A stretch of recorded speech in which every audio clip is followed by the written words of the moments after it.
Hi, Karen Hogan here. I'm a kindergarten teacher in Colorado. As an educator, I want to make sure that I give my students the best possible education that I can, and I want to make sure I base that on the best practices for a teacher and in the educational setting. To do that, I have to look at programs or theories and thoughts that are research-based, research-proven, instead of ones that are just propagated myths, if you will. So today I want to look at the theory and thought behind learning styles and any accuracies and inaccuracies that surround that topic. When we think about different learning styles, the belief is that children come to us with different learning styles. Whether they be auditory learners, visual learners, kinesthetic learners, there is a specific style that belongs to that child, and that is the best way that they learn.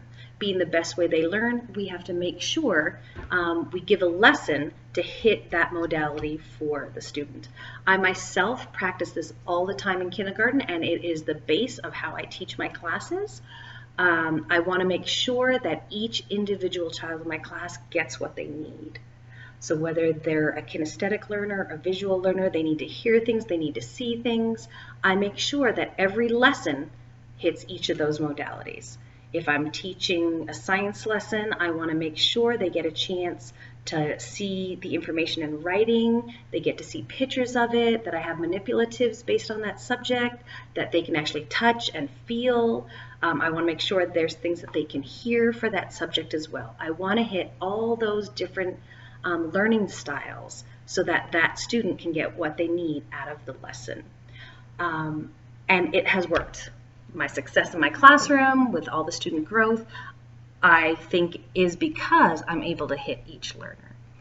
However, when reading some of the debunking brain myths articles that were scooped by Gerald Carey, there seemed to be quite a few articles talking about the myth of learning styles.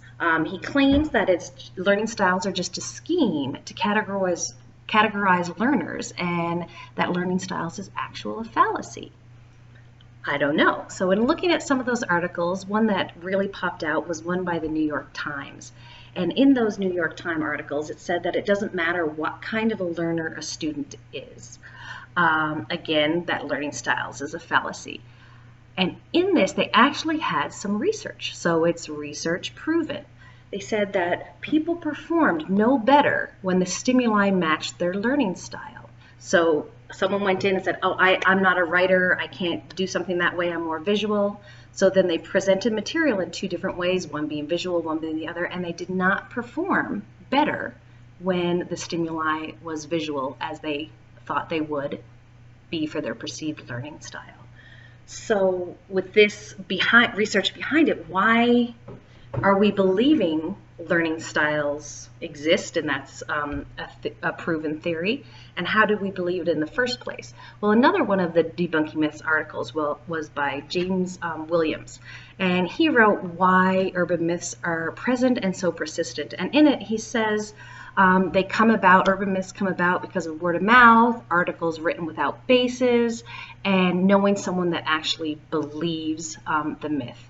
When I think back to my education and when I got my education degree in the beginning, I realized I did not study any theories based on learning styles.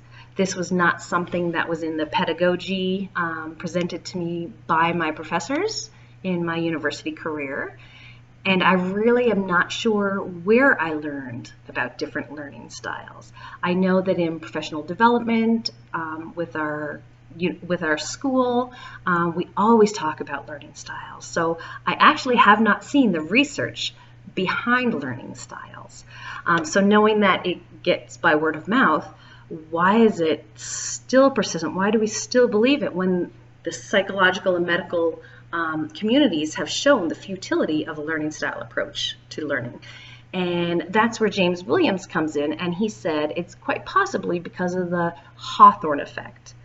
And this says that even if you,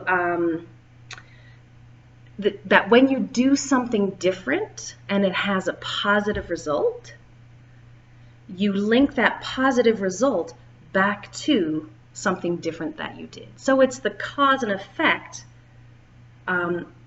when you show something new or a different thought. So, I'm doing all these different learning styles in my classroom. The effect is my children are having growth and they're succeeding.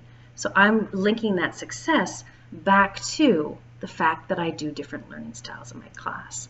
And when in fact that cause may not be the reason for the effect.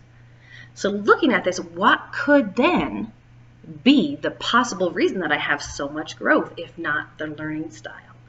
And that's when the wheels start turning. We go back to everything we've learned in our education course from Benedict Carey from his book, How We Learn.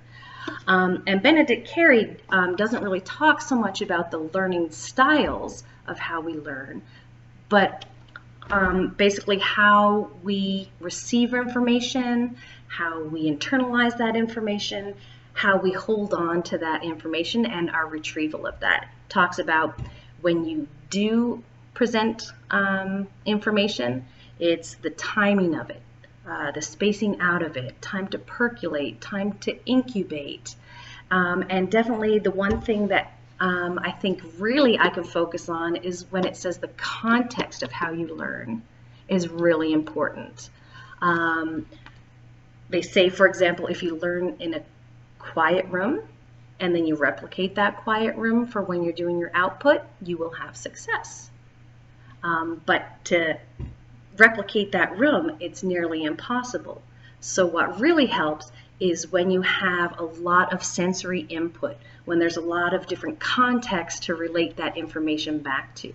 So if I present information to all the children in a kinesthetic way, and then in a visual way, they have two different contexts in which they can retrieve that information. So that makes that information retrieval and retention much stronger.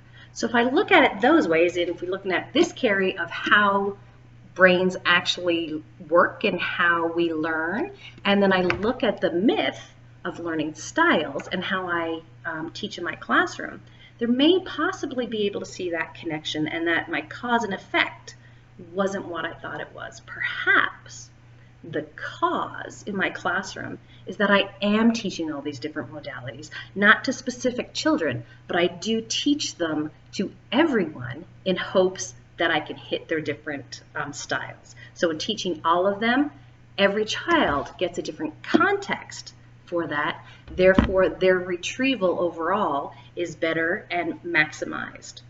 Very interesting. I had never ever thought that learning styles was a myth.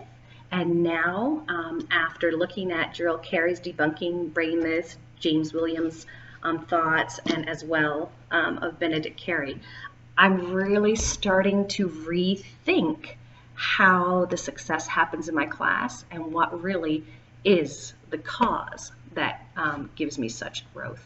The good thing is, even if we're following the learning styles, it can work.